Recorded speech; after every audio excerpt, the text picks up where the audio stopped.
One thing that life has given us all in common is the relationships.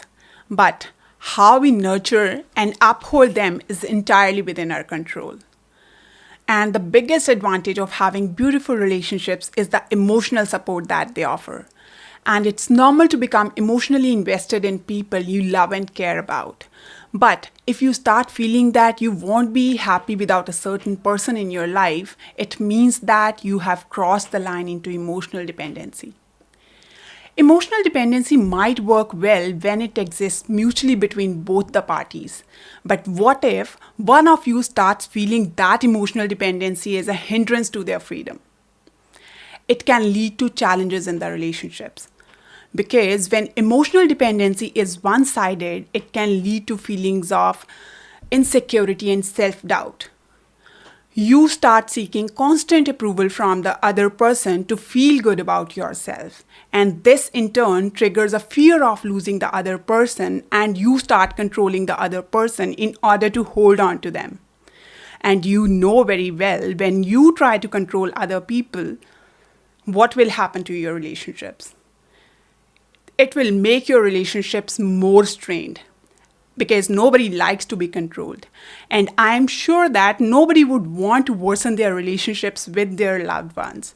So here are a few ways that you can practice to reclaim your emotional dependency.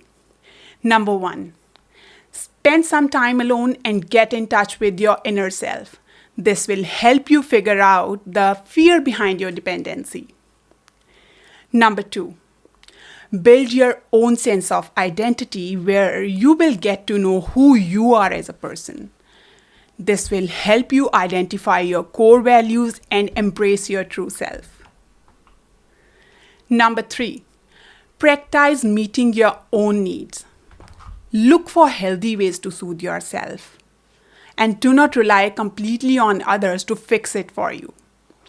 Surely you can take the help of other people, you can talk to a friend or you can talk to your dear ones, but do not rely completely on them to make you feel better. Because sometimes what happens is we become so much dependent on the other person that we leave entirely everything on them to make us feel good. And when the other person is not able to provide that kind of emotional support to us, then we resort to unhealthy ways to soothe ourselves. And these unhealthy ways such as smoking, drinking, drugs, and many more further worsens our mental health. Because these newly replaced ways of soothing yourself will make you addicted to the newer ones.